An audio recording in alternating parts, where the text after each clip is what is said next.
Close my eyes, wonder where I go when I die. Underneath the surface I hear voices just keep on pushing me down, trying to get to heaven, but it's all hell. And every day I wake up I still wonder if I'm dead or alive. 6 feet deep, deep six, sitting in the middle of heaven and hell. And every day I wake up I still wonder if I'm dead or alive.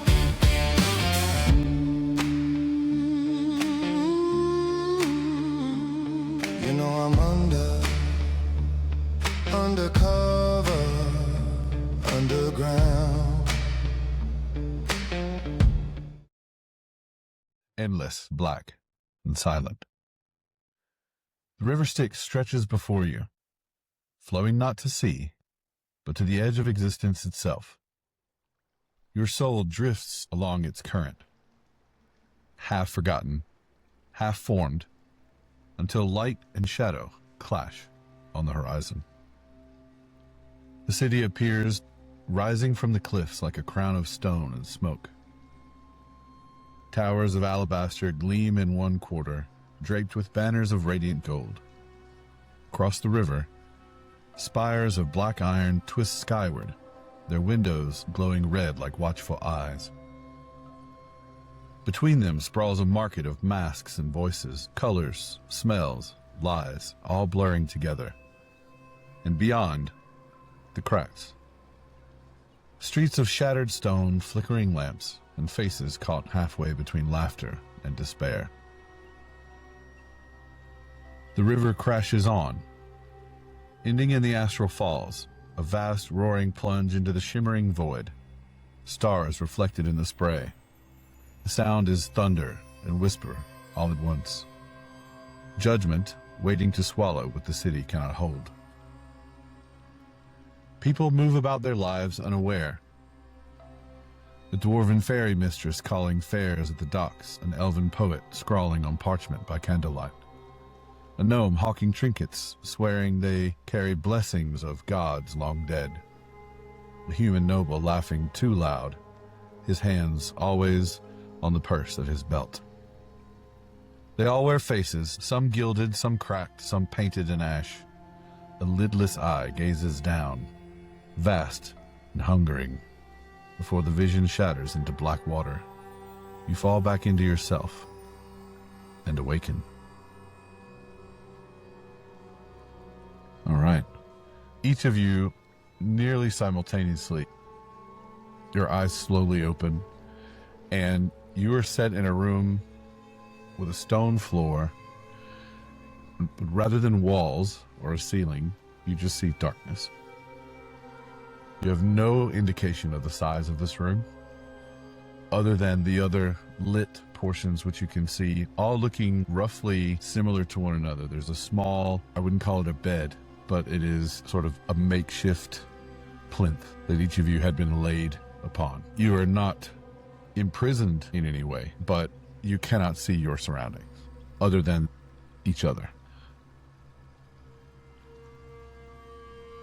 What do you do?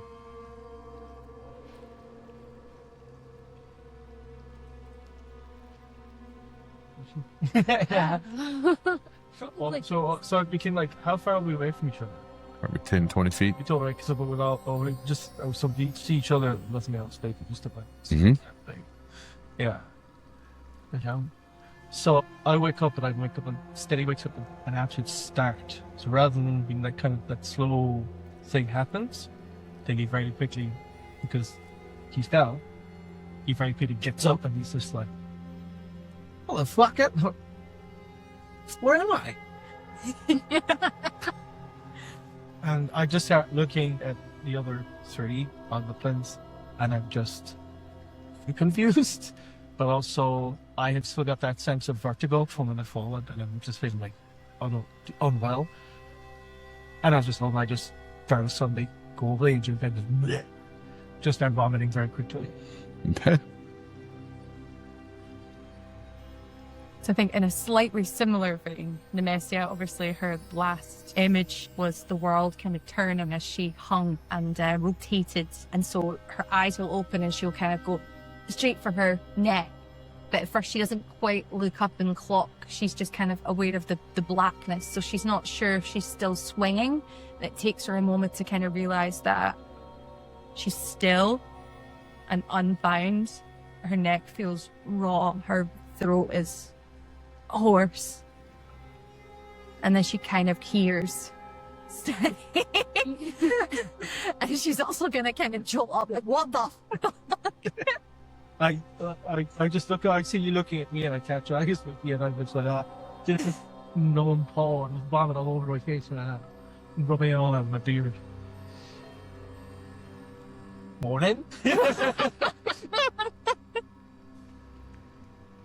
So Ruby is going to wake up slowly because she was poisoned. So she's going to be groggy, she's going to be confused, not quite with it. And as I see these guys wiping spew out their beard, I'm going to come round, confused, disorientated, but instantly I'm looking for Seraphine and I can't see her and I'm devastated. So I'm probably gonna start crying. I'm just sad right now. I want my little buddy lover. So Nemesia's just kind of, she's looking at you with vomit. She's looking at you crying. She's just gonna go, the fuck me with the crying? You're dead. What I said, Fishy? So I sit up and I basically look up the bunny rabbit, and more confused than ever. Big Mac wakes up with a horrific, almost like kind of a really bad heavy hangover headache from just being knocked about the place.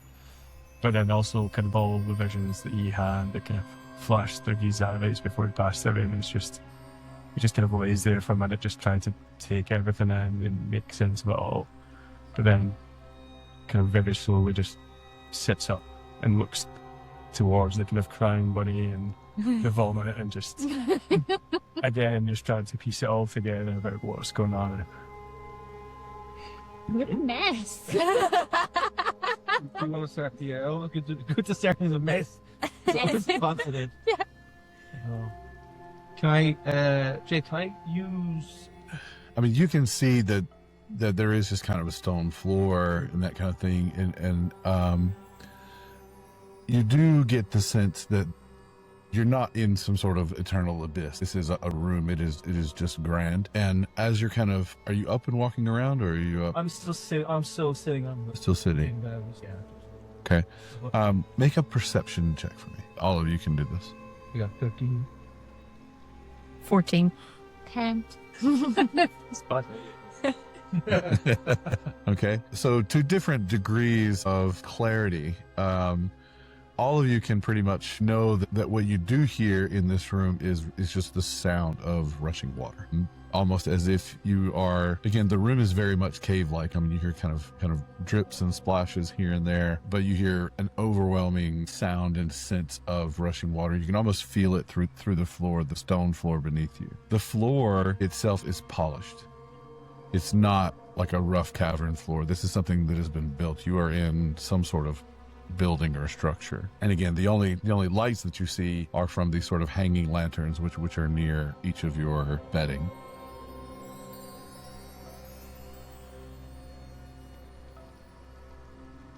So, I kind of hop off of the bed and I slap someone, I guess, start gently kind of like padding around the room, sort of walking towards everybody else and padding between the lights. But I've not said anything yet, just until I've kind of gone past everybody else. One at a time, I'm not looking at them, I was walking past, I stand in the room, and I loudly proclaimed, well, we're fucked. I don't know where the fuck I am, and I don't know who the fuck you people are, but I was in a cave, and I was happy, because I was clearly, it doesn't matter. What are you people doing? What am I doing? You can see that, like, general confusion beginning to overtake me, and I'm just too, like, overwhelmed by the situation. I'm just hysterical. I'm just crying my eyes out. And the bunny is crying! Yeah. You were too. You too. And Immensity just kind of keeps staring at the bunny and going, I cannot concentrate with this noise. And she's kind of slightly trying to angle herself away from not looking at you, just specifically because the crying is making her deeply uncomfortable. Her chest just is kind of slowly raising up and down, but she's taking deep, kind of agitated breaths. And also not quite up for saying too much just yet, apart from really wanting the bunny. When each of you speak, you do notice that there's a deep echo within this chamber. That it seems it could go on. You don't get any sense of where the walls might be just from speaking. It seems endless in any direction. Big Mac would get down off his flint and kind of cast light in his hand, and then start taking a few steps towards, like, just away from the vape, towards the darkness, just to see if anything kind of emerges, if you can see a bit further. Okay. So you now have kind of a roving light source, which is going around with you. And while it illuminates the floor in front of you, and you don't feel like you're going to fall off in any sort of precipice or anything, it doesn't give you any clue. It seems to be vastly empty, and you also don't see any structural elements like pillars or beams which might support the kind of cavern that you're in.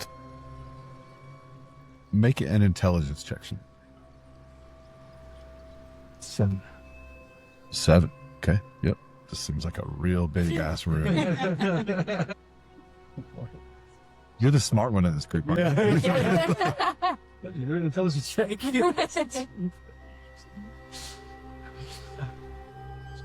So I'm gonna get off my plinth really slowly, purposefully, and walk towards Mac and just say, you seem to be the only one that has your wits about you here. Walk this. Perhaps I could be in a bit of help with that. It's a soft light. The way that you guys are arranged is almost like an arc. And immediately opposite the center of that arc, there now is a new light source. The smell of incense and old wood. Footsteps which do not echo. You see a woman standing a polite distance away. Silver hair pulled back with effortless precision. Her clothes are simple, but immaculate, as if fashion were a solved problem. She smiles, not warmly, not cruelly, but with precision. Good, you're all awake. She folds her hands behind her back and begins to pace slowly as though inspecting a stage set. My name is Argent. You may call me that, or not. Names are mostly for comfort here. She stops, meeting each of your eyes in turn. You are not dead. You are not alive in any way that you remember. And you are not here by accident. It was a long... Verdencia is a city where people like you end up. People who did not fit neatly into someone else's definition of finished. She gestures vaguely upward. Out there, the world prefers certainty. Labels. Endings. Her voice cools slightly. Here, we allow postponement. She steps in a bit closer, not threatening, just being present with you all. You have been offered a role, not a reward, not absolution. She smiles faintly. Now that she's closer in, You can see that she is probably in her early 50s. You would garner a human. Her silver hair still has streaks of a blonde presence, and she is beautiful. But you can see also that the expression on her face, the weathered kind of tone of her skin around the cheekbones and her jawline, you can tell that she has seen and been and done quite a few things in her lifetime.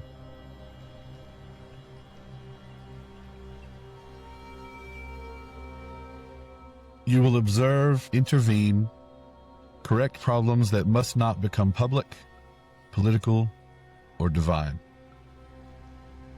She taps the floor with the tip of her boot. You will operate in the margins, in the footnotes, in the places polite society pretends doesn't exist. And then almost softer, kinder. If you succeed, you continue. Before you ask, yes, you were chosen.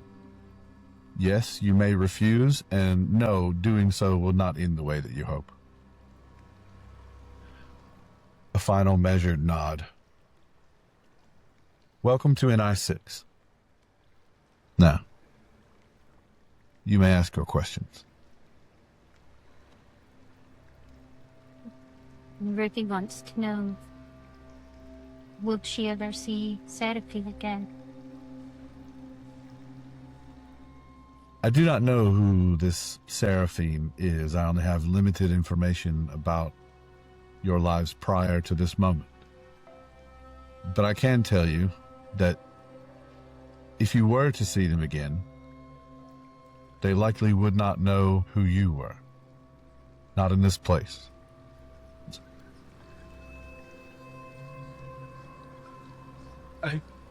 Stay walks up to, I mean, I say up to, but he's on 3'5". Walks up to Arja and is like, basically comes up to, how tall is she? Yeah, it's probably 6'1". So kind of coming up to her waist, and literally just comes up to her waist and looks up into her face and says, "No, I'm not doing this," and turns on his heels and then starts to walk straight back out, as though he knows where he's going. But he's acting he knows where he's going because he doesn't have to, but he just starts walking away from the whole thing. Okay, so you said walking straight out. Which way is out? Straight back from the opposite from where she is. Okay, so you walk back to where your bedding is? Passe. Okay. So, how far do you walk? I don't keep walking at all. Roll a d4. Maybe want to do something to me, but I don't know what it was. But that's the that's the book. No, that's the D4. What's that? Try and go. Come on. All right, ready? I'm so glad you tried that first. You're in trouble. What was it? 2. So you walk for a good 2 minutes, which, like in many situations, 2 minutes doesn't sound like a long time until you're in a giant, vast, cavernous room and no one else is speaking. So what you can see is your own shadow on the floor in front of you. No matter how far you walk, you still see your own shadow at the same depth. And when you turn around, you're about 10 feet past your bunk or your bedding, no further. What you guys see is this exchange and him walk past and then just sort of moonwalk in place for about 2 minutes. Very well, she says, you are not required to participate, but you are required to choose. She gestures and the world around you changes subtly. Option 1. You will awaken in Verdencia, perhaps a boarding house, a tenement, a hospital bed. Any remembrance of this conversation would be but a dream, hazy and incomplete. You can live your life as many souls do. But there is a cost.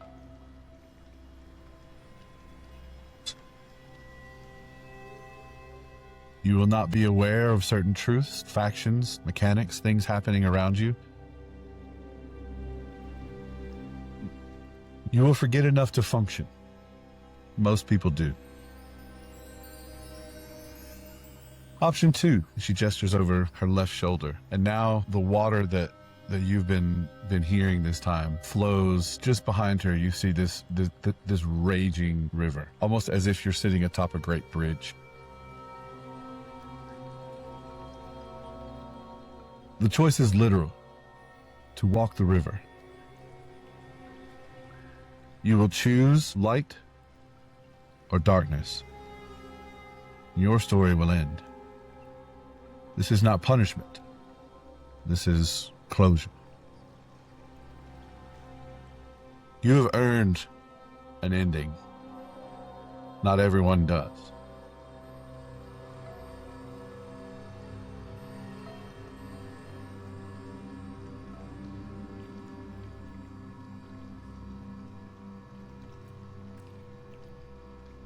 I think Ruby wants to know if she walks the river, will she forget about everything that happened during her life, or will she still be in the pain of losing her lover? She kind of looks at you and smiles, and she said, "This is a question that has been asked in many religions, in many centuries, in many places throughout time and history. And only those who have walked the river can answer that question. I myself have never had the pleasure."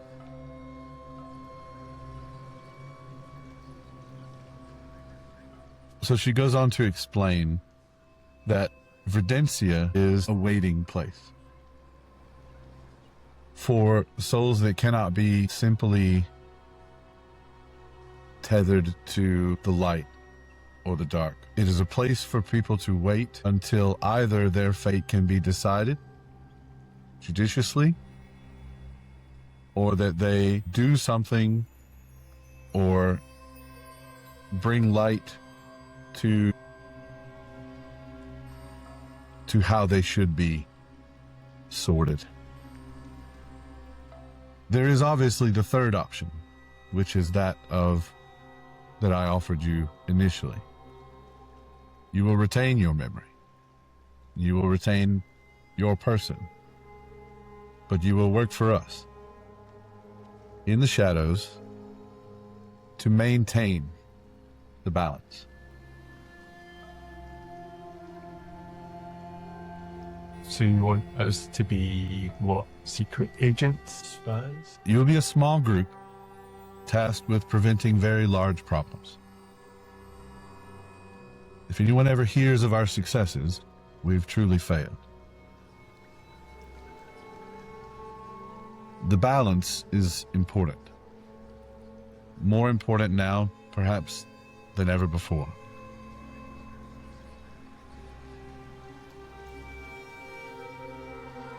And then I like to ask who your bosses are, who decides what the balance is.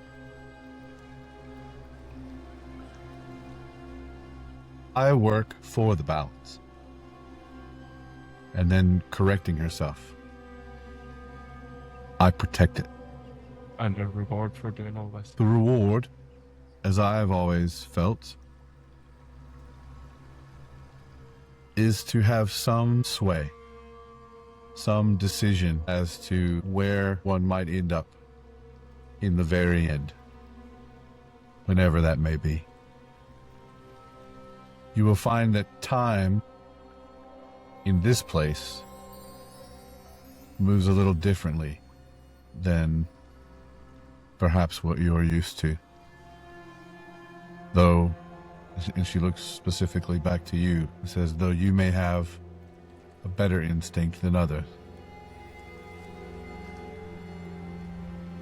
Interesting.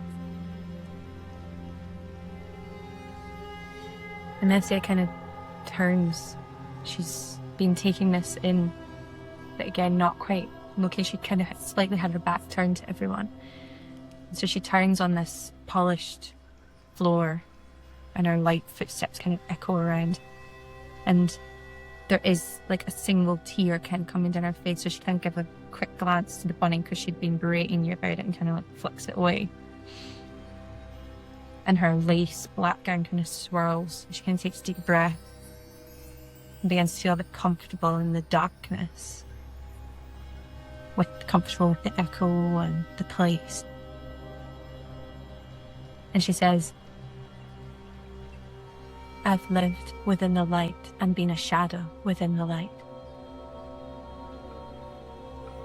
I don't know about you, but I wish to have an end. I wish to have a choice in how that end comes about and my place within this world that was always forced upon me. To have a choice? You say we were chosen. Why me?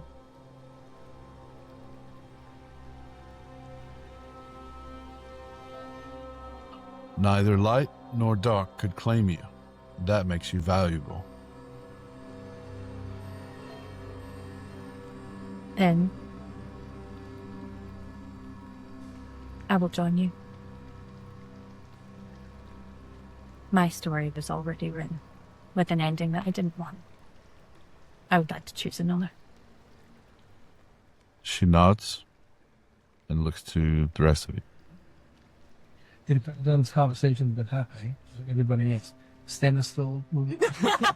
Like he's just been listening. Like he's been listening, but been walking. But as soon as he hears that of like not having a choice, then given a choice, he turns around and he almost kind of gives up, but at the same time, then you can kind of tell he's not keeping up. He's making a decision, and he turns around and he just kind of goes, "Yeah, I guess," and just kind of walks up and beside you, just stands next to you, puts his arms over his chest and goes, "Yeah, fine, I'm okay."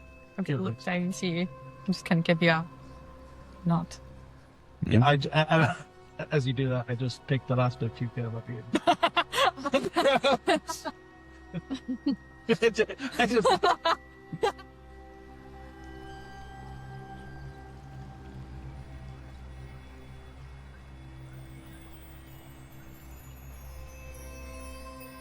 The other two? Ruby's just watching, seeing what's going to happen next. She's not convinced at all yet.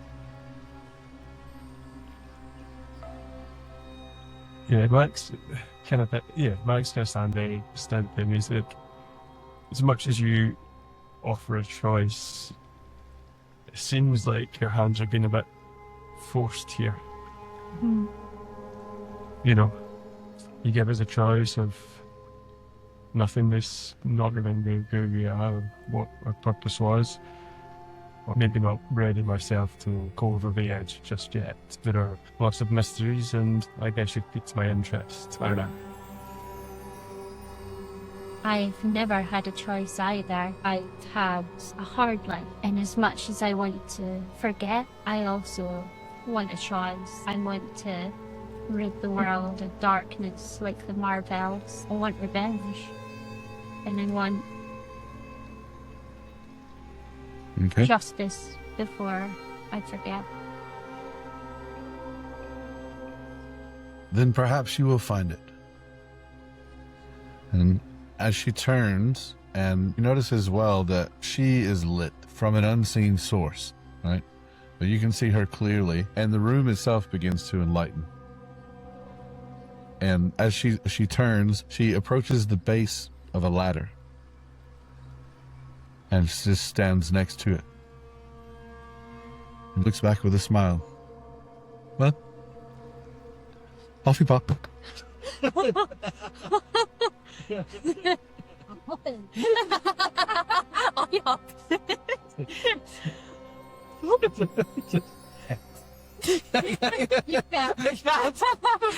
Just a nice to go to. Okay, thanks for No, go wash your beard.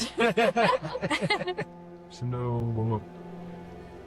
no direction, just off we go, and you get in touch later, or? Well, the direction is up.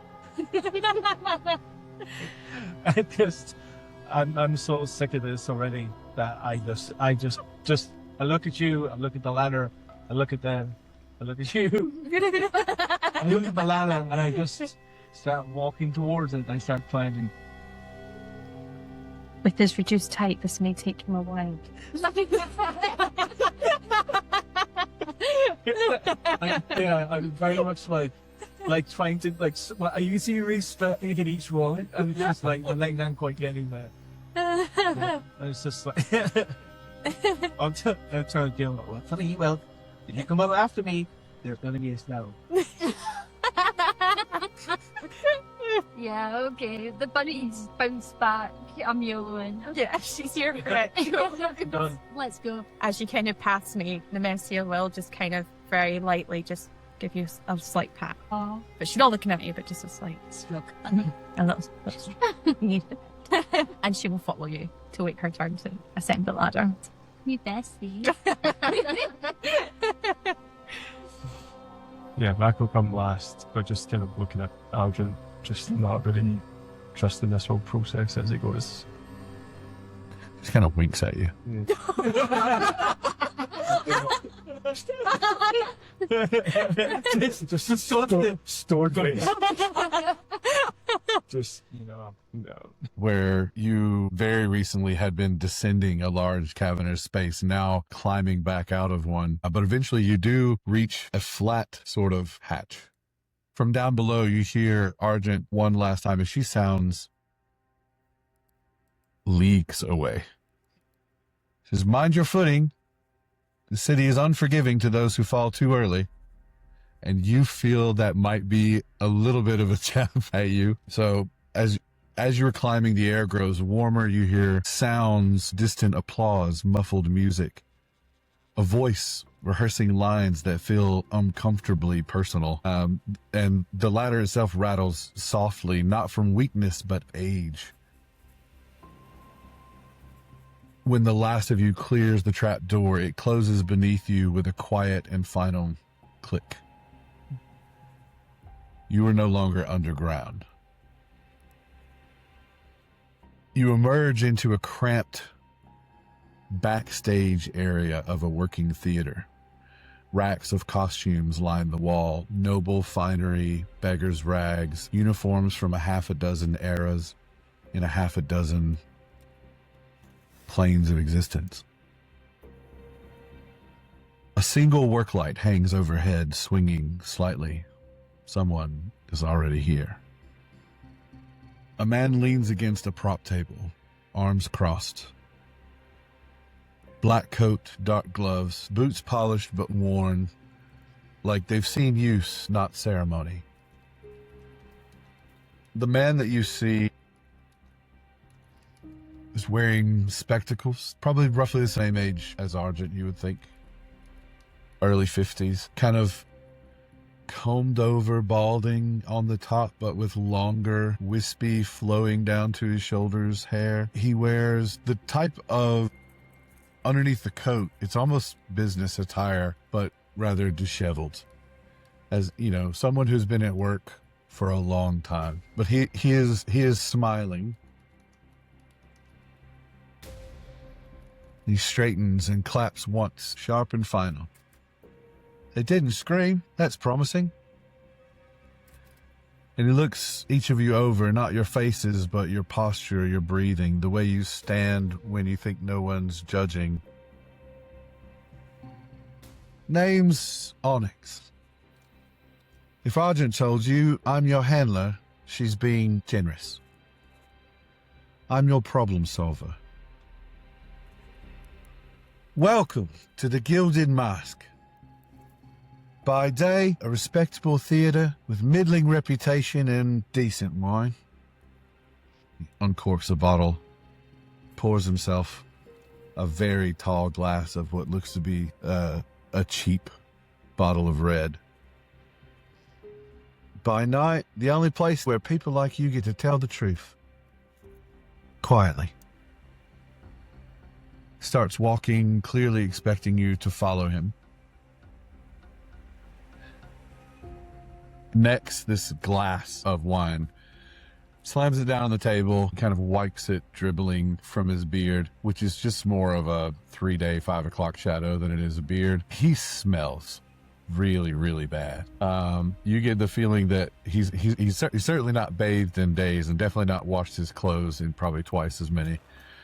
And as he starts walking off, he is listing heavily from one way. He's just kind of looking around, and so he stops at the edge of the stage and peers through the curtain.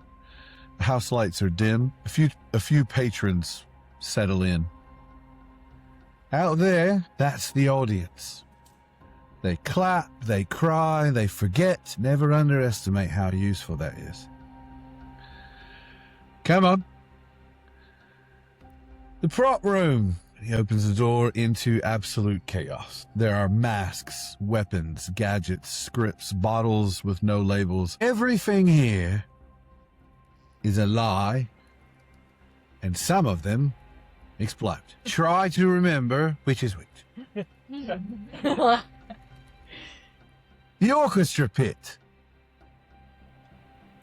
Just banks of old equipment hum silently. Dials ticking, faint static crawls underneath the sound. These brass mechanical structures look as if they are a large technical station which has been put here for some sort of purpose. You're not sure what, but it does look cleaner than anything else around. But it does look ancient. And it just sort of seems to have a bit of a life of its own, things moving and whirring in clockwork. This is how we listen. If it listens back, you'll know. He doesn't elaborate any further.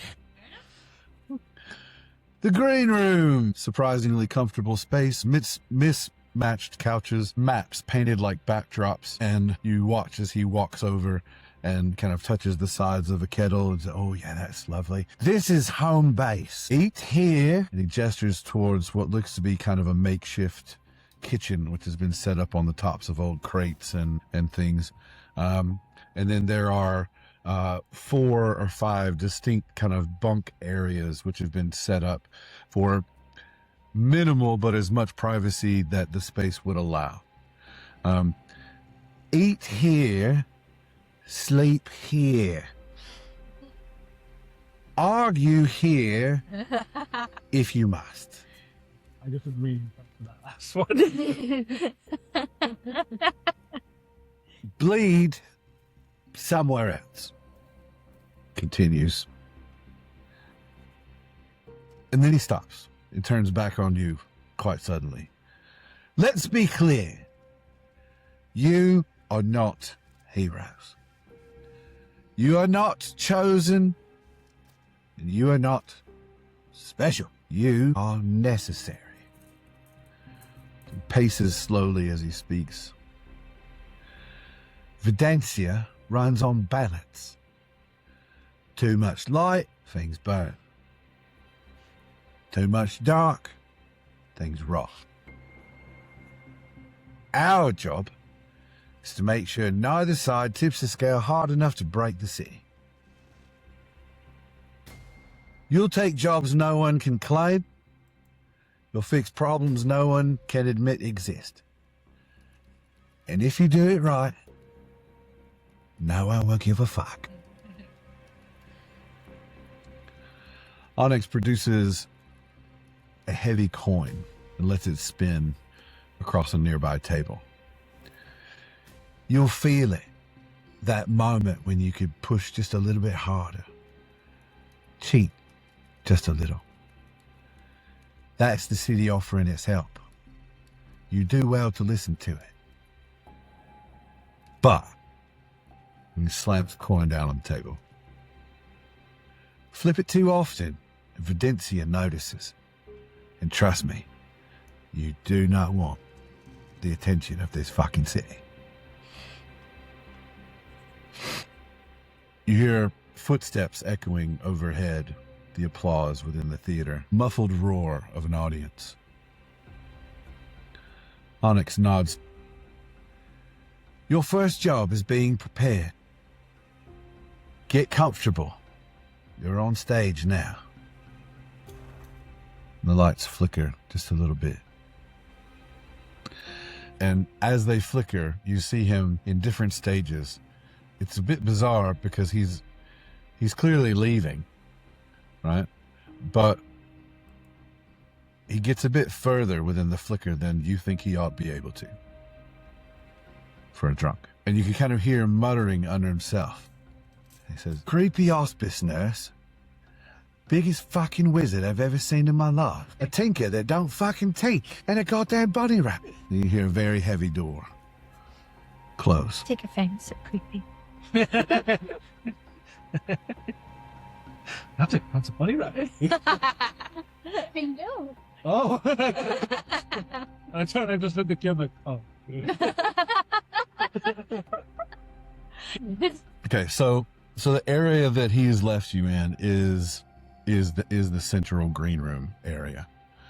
So you're looking around and it is a bit dire. You get the feeling it's got a very flop house feel, in that, you know, the cupboard's pretty much bare.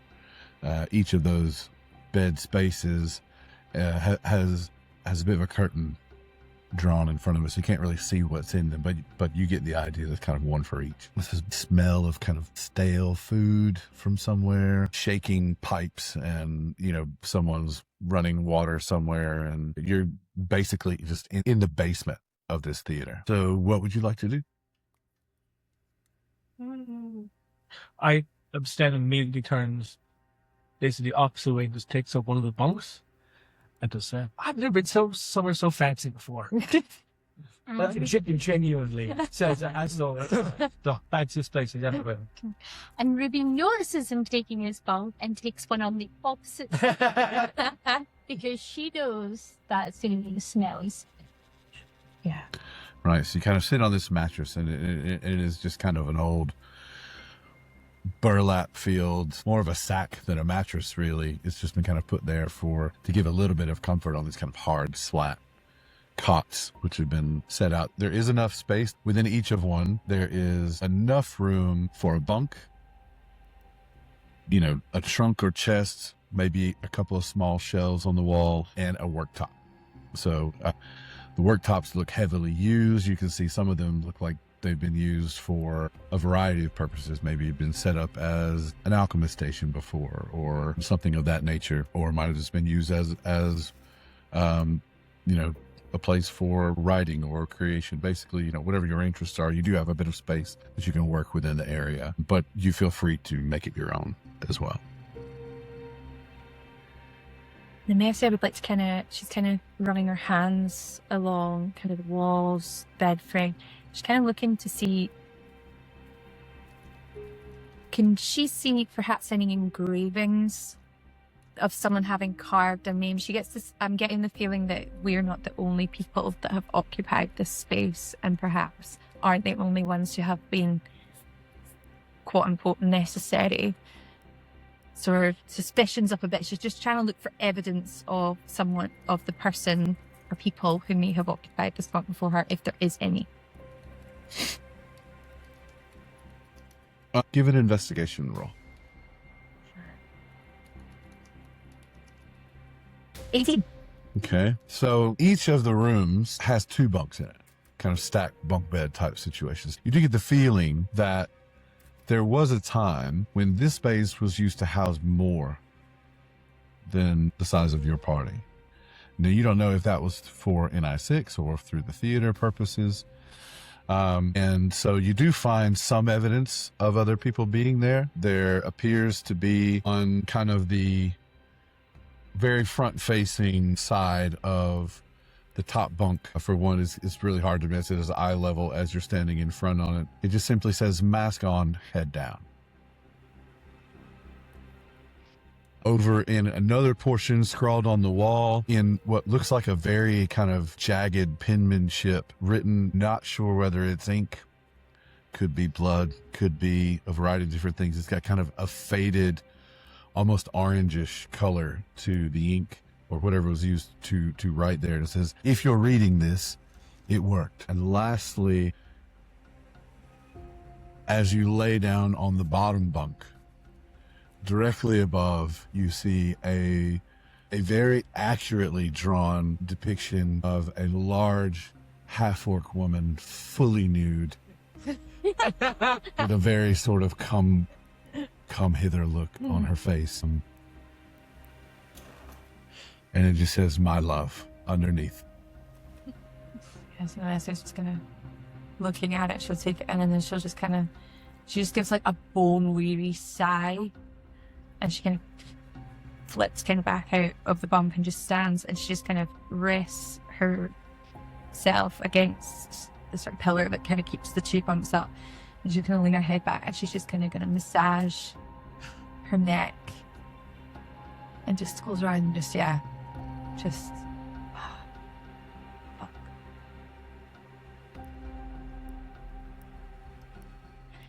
Okay, does anybody else want to do anything in the space at the moment? Work still have his spellbook on him.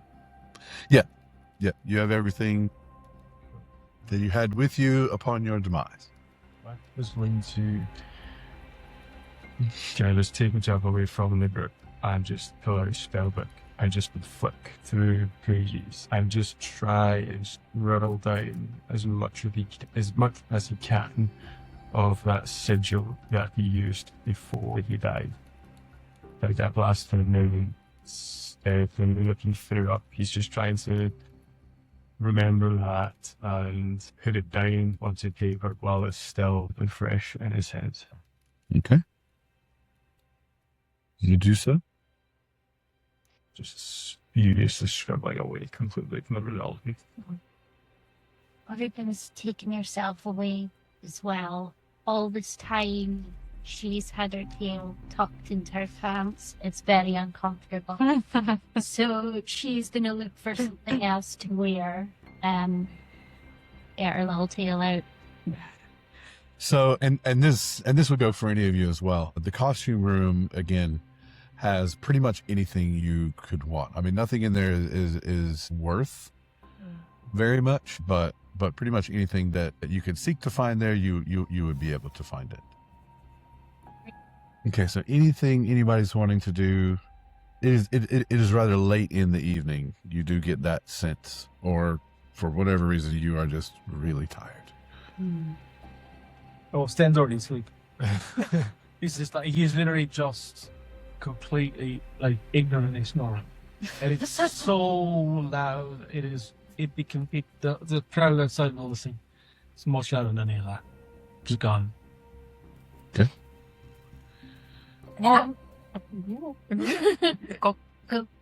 All I need is a pair of pants with a hole in the back so I can let the tail out. All right, so you sort out your wardrobe attire. You're checking out the artwork. Stanny's asleep, and Mac is jotting in his journal. Eventually, though it does take some time, you do all manage to drift off to sleep, and you do get the benefits of a full night's rest. So if any of you had expended anything in your origin story, then you do regain all of those. And you do sleep deeply, probably deeper than many of you have felt you have in years, but almost all of you again have dreams of your final moments before arriving here, and then all kind of twisted with a barrage of flashes and instances from everything that you've just been told and experienced upon arriving here. And then suddenly, as things kind of boil to a point, you hear a tea kettle followed by a loud metallic crash from somewhere behind probably the prop room, so immediately adjacent to the room that you're in here. A clatter, cursing, fuck, and then something sparks very loudly. And then, no, don't, that's definitely not meant to. And then a small explosion of blue sparks bursts through the side door as it kind of flies open and then shuts again, kind of off kilter. A woman stumbles out, kind of backwards, coughing, wrestling a sparking brass contraption. And she's, this fucking thing, I swear to God, her hair is tied half back, half forgotten down to one side. Her coat is scorched in 3 places and stitched in 4 others. A crooked pair of goggles sits on top of her forehead, and she turns around and freezes when she sees you, all in various degrees of just gotten up in the morning or just been rudely awakened. And she freezes when she sees you, and then she looks over and you see Onyx again is stirring his cup of tea. Onyx sighs, "Alice, tool's away." "It was away," she snaps back, "and it just didn't like that." And she kind of shields her kettle from Onyx as he's kind of stirring and sipping his tea. She dumps the device onto a table where it continues to hiss angrily. She kind of straightens herself and wipes the grease from her coat and her face, but only wipes more grease on her face as she does so. "Hi, I'm Alice. If anything you use explodes, misfires, hums ominously, or whispers to you in the night, that's on me." She points at each of you in turn. "You break it, I fix it. You lose it, I rebuild it. You die. We'll talk. Alice is our artificer. Correction," she says. "I am the reason this place still exists." She hops up onto a workbench, legs kind of dangling off. She is human, but she is rather small for a human. Almost childlike. You like stab problems, lie convincingly, run very fast. She taps the table. "I make sure you come back." She spreads her hands, serious now, but only just. "I don't do field work, not because I can't," at a glance over to Onyx, "but because if I die, this whole operation collapses in about 45 minutes. Which you feel is strangely accurate." She hops down and starts pacing, warming up, kind of rubbing her hands together. "Here's how this works." And she kind of waves you on into the room which they had just came out of. So immediately adjacent to the prop room is Alice's workshop. And so it is a large kind of garage-like space. And you see at the far end that there is kind of an ascending ramp, right? So you would get the feeling that, roll a history check for me, please. So it's a D20 plus, I believe, your intelligence or wisdom. You should have a history on the front page of your character sheet. Intelligence 0. Okay, so it's just a flat roll. Oh dear. Okay. It didn't need to be high. You spent most of your life in a theater or in some sort of performance area. You get the feeling that at one time, this would have been where things like large set pieces and props were made here and then brought up to the main stage area, or where supplies and things would have been brought down to the kitchen, that sort of thing. So Alice kind of beckons for you to follow her, much like you did Onyx the day before, who's still standing against the wall. He's wearing the same clothes that he did the last time that you saw him, smells just as bad, and looks like he really needs that cup of tea. And so Alice continues, "Here's how this works. You start with the standard issue. Boring, reliable, mostly safe."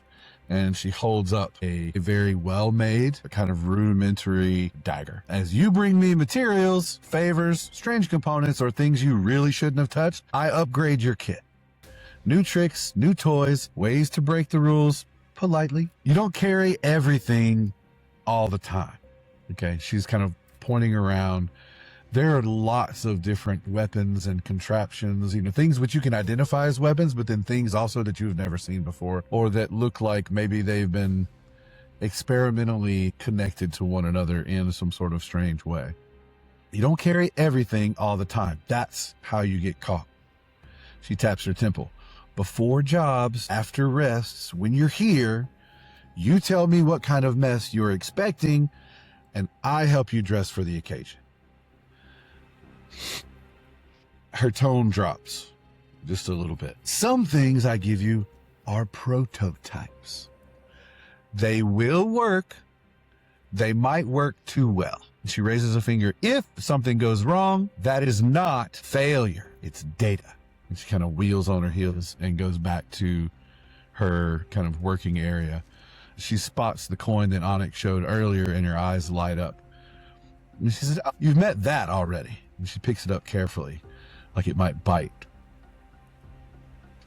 "That's not mine. I can't fix it, and I really don't want to know how it works." She hands it back quickly. "Use it sparingly.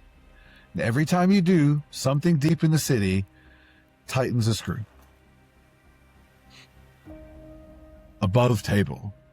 This is the dynamic for your skull die, okay? And so essentially how they work is, because of your knowledge of the city, as players, you would have an advantage in that you see behind the curtain, okay?